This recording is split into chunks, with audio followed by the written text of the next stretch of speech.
I have a very specific taste for video games. Much like Cataclysm Dark Days Ahead or Dwarf Fortress, I love games with gameplay depth. And there's one that I've kept my eye on for a while that just got a 1.0 release.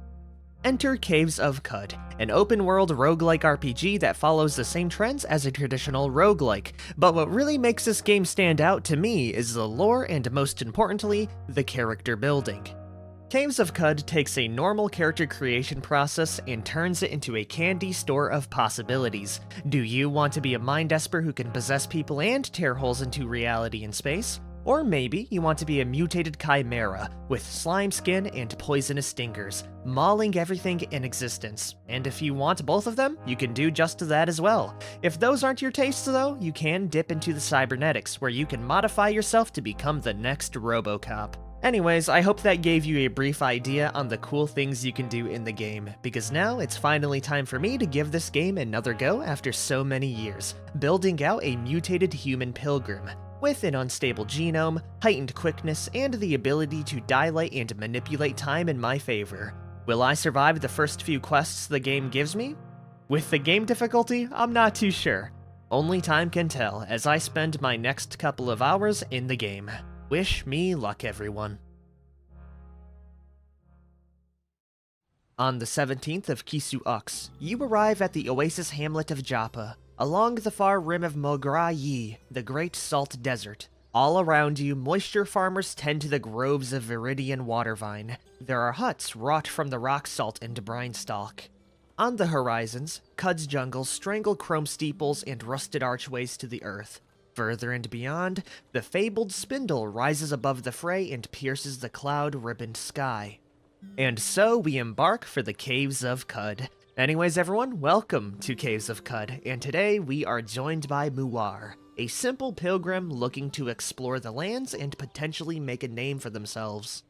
And like many journeys, we have humble beginnings at Joppa, a very small but very quaint hamlet, featuring shops, quest givers, and fields of water vines. Though right now I only really care about the quest givers and shops. And I'm really crossing my fingers this gives Muar here the best chance of survival. As I'm playing with classic mode like all roguelike games, if I die, it's completely over for my character. So we really need to use our head and our intelligence to get ourselves out of sticky situations. Thankfully, we do have a couple of mutations and abilities to help us out on our journey, but most importantly, we're gonna need some tools. Oh man, I'm actually so excited to play this game and to see how far we can get. It's been a couple of years since I last played this, and if I recall correctly, the main shopkeeper of Joppa is going to be right here in the corner. Ran by Tam, the Dromad Merchant. Human, we are greeted, what do you desire? In which we learn that their name is Tam. We can also look at him seeing that he's a camel folk, but most importantly, we can trade with him. By the way, if you're wondering what we use to trade in this universe, it is going to be fresh water due to the scarcity, and if you check right down below, we currently have around 64 units worth of water.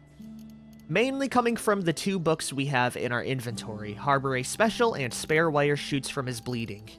So in order to get some extra money, we're going to trade those over to buy some essentials. And that's mainly going to be a musket, because ranged weapons are everything in this game. Now sadly, it does cost about 60 drams of water, so we will need to sell off our wine as well, but with that we can buy a couple of lead slugs and we should be pretty ready to head on out. Not bad at all, we can go equip it, and it's going to go inside our missile slot.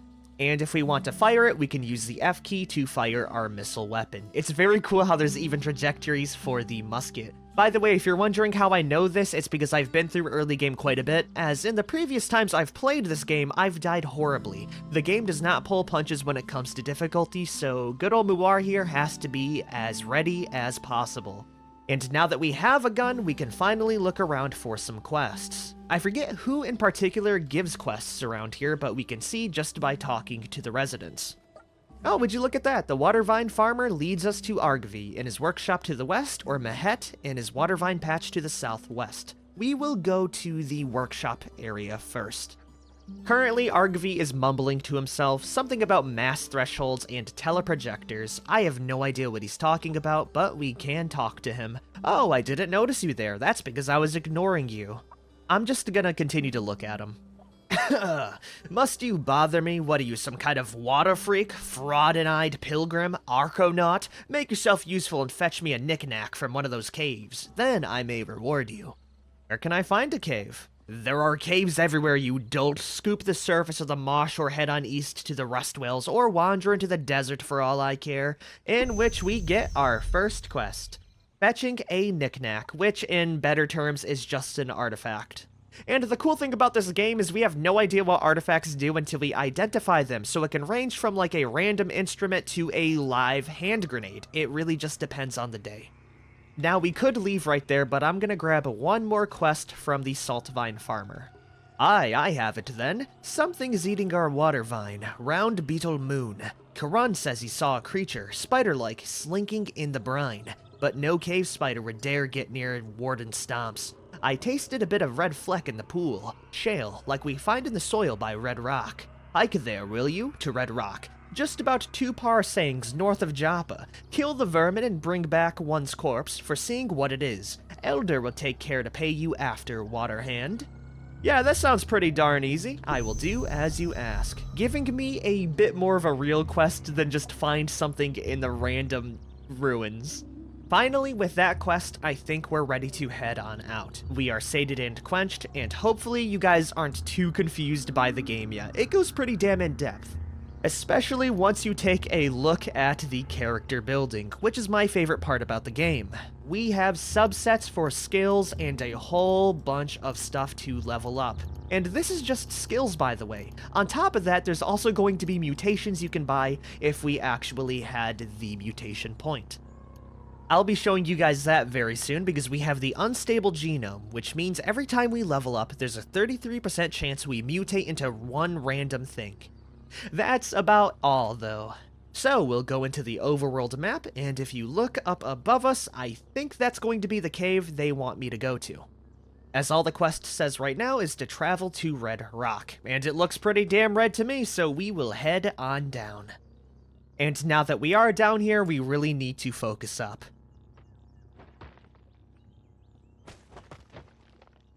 Yeah, this is Caves of Qud, alright. Immediately entering Red Rock, we have been pelted by 8 different rocks, with one of them hitting me 2 times for 3 damage.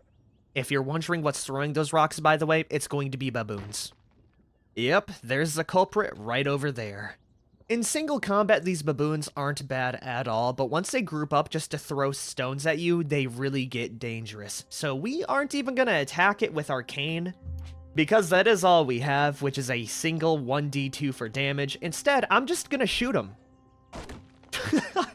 You hit the baboon with a lead slug for 15 damage. The baboon dies. That is exactly why you pack a gun, everyone. Let's see if we can go kill the rest of the baboons before they make my life a living hell. I forgot we need to reload. Give me 1 second, stay right there. We missed horribly. I'm gonna get behind this wall, reload, and I'm gonna kill him with my hands. Is what I would say, but there's one more thing we can use really quick. Time dilation. It allows me to distort time around my person in order to slow down my enemies. It's basically a Sandvestian. We'll hit that, and absolutely bludgeon this fool. Why did that baboon have hands? Thankfully, we did survive that encounter, leveling up to 2, getting 5 hit points, 62 skill points, and 1 mutation point. I am at 3 HP though, so we are going to leave very briefly, getting all of our health back, and finally leveling up somewhere safe. You know what? Looking at our skills right now, I'm gonna hold off on using our 62 skill points because I would much rather get the bow and rifle profession or the acrobatics in order to increase our defense value or our accuracy.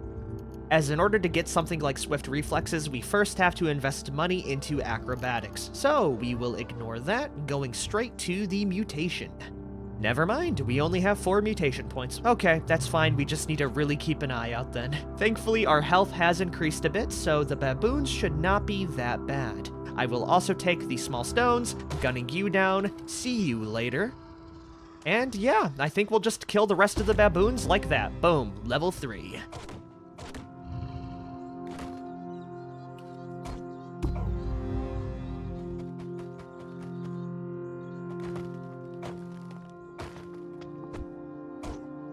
Not bad. We've utilized their stones against them to stone them back, and we have used our time dilation abilities to kill every single baboon on the map. I gotta say, it was pretty damn worth it for the levels, as we are now level 4. Giving me 186 skill points and 3 mutation points. We are so damn close to leveling up our skills. Anyways, now that we do have 180 SP, I'm going to buy the bow and rifle skill, which is pretty damn nice for future skills as we can mark targets and absolutely destroy them. We will be buying acrobatics on top of it. Swift reflex and acrobatics would have helped me with that whole encounter, by the way, because it gives me a +5 bonus to our dodge value when dodging away from missile attacks. If you look around, the entire overworld is covered in rocks, so yeah. Okay, bad news everyone, I walked into a pool of asphalt. Are you kidding me? Let's not do that again. We can, however, put that into home-cooked meals if I ever get the chance to. Anyways, back to the quest. While I was exploring the area, we did find the staircase needed to complete the quest. Now, I will say, we only have 7 bullets left, so there is a good chance we just get the hell out of here if it gets really bad. We will head down, immediately discovering a bat and a saltivine. Scratch that, it is a seed-spitting vine. These guys are pretty damn hostile, but we should be able to kill them with some well-placed blows. Immediately over here, we have a scrap-clad hermit. I don't think this guy's actually dangerous. We can probably talk to him. Would you look at that? We can trade. What does he have? He has a single iron buckler. If I was really cheap, we could probably kill him, but he is an extra target to kill enemies with. On top of that, there is a iron dagger right next to us, which has 1 more potential damage compared to arcane. Okay, we got it equipped, and we are ready to explore more of the cave. Walking through the dungeon, we are also discovering some jilted lovers, which are just vines that attack us. We can kill them pretty damn easy, and we got an extra mutation. We can either get a stinger, get 2 heads, or multiple legs. And as cool as 2 heads would be, especially for laser beams, I think we're gonna go for the stinger. Because having a 20% chance to do an extra 1d6 damage is actually really nice, including the poison. Yeah, that's basically free DPS. Leveling up to 5, which means we get an extra mutation. I think between the two, I would like more quickness. I love being dex builds. Hell yeah, we have rapidly advanced heightened quickness. And Muar's not even done there, as I can buy 1 more mutation point. Boom, what do we got? The first one we can get is Spacetime Vortex, which sunders spacetime, sending things nearby careening through a tear in the cosmic fabric. In layman's terms, we can open a vortex which swallows everything in its path. On top of that, we can enter the vortex to teleport to a random location, and we get 200 extra reputation for highly entropic beings. Up next is Adrenal Control, which allows me to control the adrenaline in my body, and while we activate it, we get 10 plus quickness. That's pretty damn good. Not as cool as a space-time vortex, though. And finally, we have Teleportation. You teleport to a nearby location. I will say objectively, teleportation is the go. The reason why I say that is it's basically a get-out-of-jail card, right? If I'm on death's door, I can easily teleport away from the situation and run away immediately. But at the same time, space-time vortex is pretty damn cool. The only thing that I worry about with the vortex is that the higher Esper abilities we get, the more Espers get attracted to me, and they can kill me and steal my powers, so that is something we will need to keep in mind. For now, I think we're going to play it safe and get normal, plain ol' teleportation. And I can showcase how it works very easily. If I scroll out and I want to teleport over to where I started, I just press 7 and bada boom. The teleportation fails. Okay, maybe again? If I teleport in a wall, by the way, I'm going to cry. Ah, look at that! We teleported right back on over to the start. Isn't that cool? Let's explore the other areas. Discovering absolutely nothing other than a giant centipede. This one is kind of scary, but with our tools we have right now, I think we'll be fine. For now, I'm going to mark the target. Boom. I am then going to throw a stone at it for an easy 1 damage. I am then going to hit time dilation, using our stinger to stab it with its own poison, dealing 5 damage. If we look at its stats, you can see all of our debuffs are stacking up. Finally, we are just gonna bludgeon this thing to death. Yeah, that thing stood no damn chance against me. And for a reward, we just have some bones. Well, I guess it was a pretty cool demonstration of Muar's abilities. Time to head back and head deeper. Immediately stumbling across 2 spiders and 1 dreadroot. I have no idea what these things do, so I'm a little bit worried. I think the spiders might be cool with me now. Oh, and that's what the dreadroot does. It makes me scared. Okay, I can just stone you from afar then. Okay, I'm just gonna melee them to death.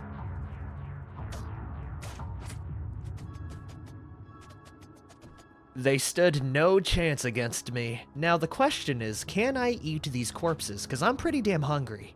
And I do know we have, like, bread inside our inventory, but if we can save on budget by eating this cave spider corpse, that would be perfect. Cool, we can. We're not hungry enough to eat it. Okay, fine. I'll just stick with the crusty loaf then. Damn, Muar's really hungry, everyone. We ate all 3 crusty loaves, the vine wafer and the dreadroot tuber, and I'm still hungry. By the way, eating the tuber just made me really scared. Not the best idea, but it is what it is. Okay, this should be the level where we can kill the big thing now. Oh yeah, it's definitely gonna be somewhere around here. And along the way, we have a nice little feral dog. Along the way, we find a feral dog, which is friendly, and a snapjaw warlord. Tussocks of fur, dress skin, stretched over taut muscle. Upright she stands, but she looks ready to drop onto all 4s. Her snout snarls and her ears twitch. She barks and her hyena tribe skin answer. Yeah, that's kind of bad. I cast gun. Immediately slamming her with a slug, dealing 13 damage. Up next, we are going to hit no time dilation. It is on cooldown. Instead, I'm gonna sting you. And as soon as you're poisoned, I'm gonna run away, letting poison do the rest. Hahaha, not bad, and thank you for the bronze mace. I think we can sell that later. It's not the quest though, so we continue forward. Up, up, up, up, up, up.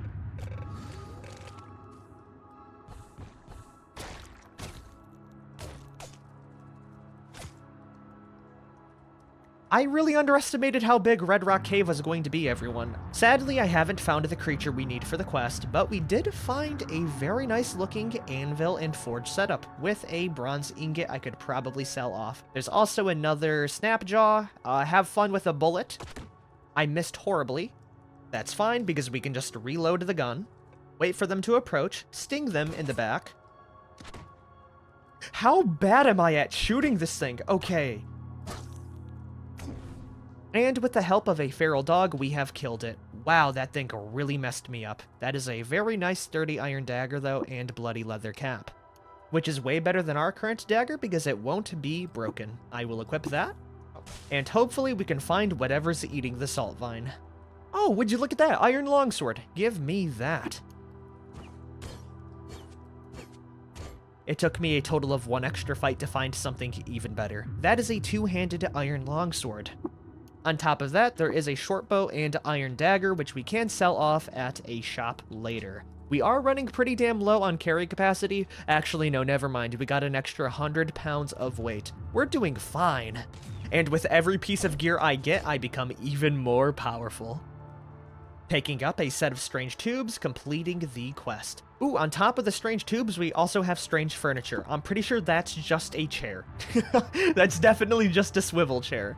If we look at it, we have a tube of unknown purpose splay at welded joints. Gosh, I wonder what that could be. Ah, we identify them as a rolling chair. We aren't going to identify the tree, which I'm pretty sure is just like a desk ornament, because we do need to leave it unidentified for the quest. Overall, pretty damn nice. And very soon, we will have our culprit, hopefully.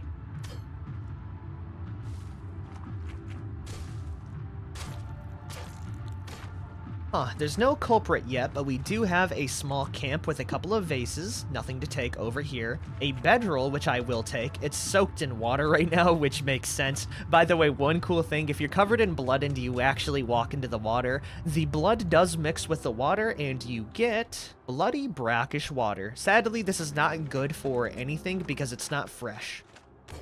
Anyways, we just have more snapjaws so far. Ooh, not bad. That's a bent metal sheet. On top of that, that's another whole musket. I can sell that for so much money. I do think we are overburdened now.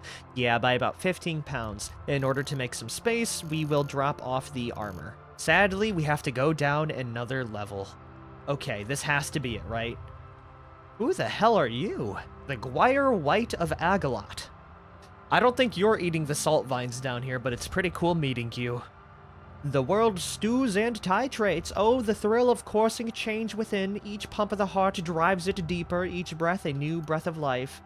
Oh, Gershling fangs. 1d6 damage. Hey, buddy. I don't know if I have enough to sell that, but we'll see. We can sell the bronze ingot for $100. Okay, that's pretty damn nice. 3 copper nuggets going down. On top of that, I can sell you the wet musket and short bow. The rolling chair is not really useful as well. Giving me 175 drams of water. We can trade that over. We'll have to pony up 39. Deal. Not bad. We have a total of $26 left. But we do have a pretty cool looking weapon. A pair of calcified pokers were wetted by lineage to puncture the layer cake of skin. It's in perfect condition and it does 1d6 damage. Oh, whoa, we can actually wear it on our face. Okay, that's real nice actually. I wonder if we get an extra attack because of it. And we found the vermin, everyone. Is that it right over there? We have a beetledum and a Gershling. We are going to time dilate, sting it, and then finish it off with our stabs. There it is! We did it, everyone! Okay, we took care of all of them. Now we grab one corpse, please. There it is. Let's get the hell out of here now, after I explore some more of the area. Actually, never mind. This is all deep water here, so we might drown. Completing our first 2 quests with the game. Not bad at all, by the way. I was a little bit scared of our first interaction with the baboons, but we really got out of there just fine. We're almost at level 6, and we have not too much money, but hopefully we get paid a bit. Ooh, a useful one, huh? Go fetch me another.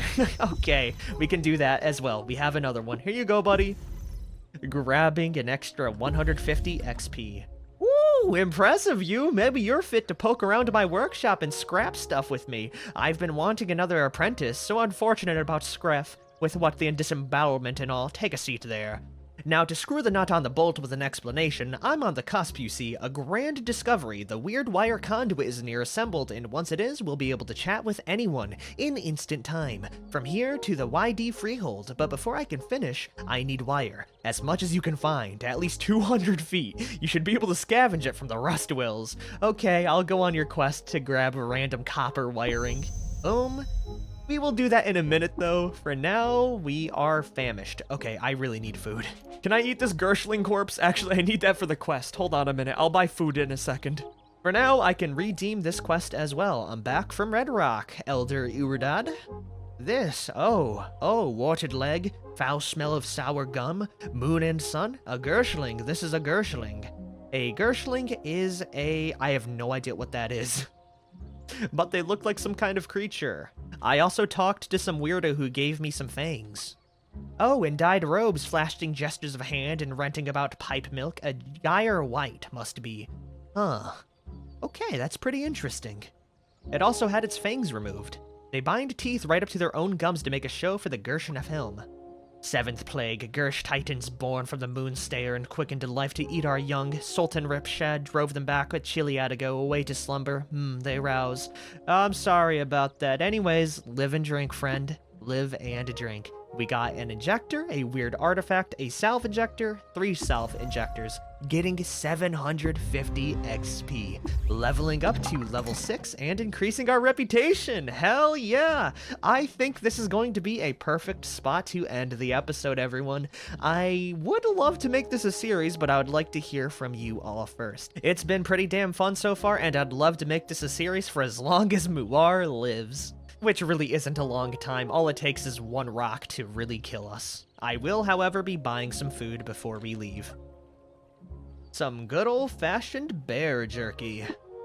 Okay, awesome. I guess I will see you all later. Make sure you like, favorite, share, and subscribe for more. I hope you enjoyed the video, and I will see you later. Peace the hell out, everyone.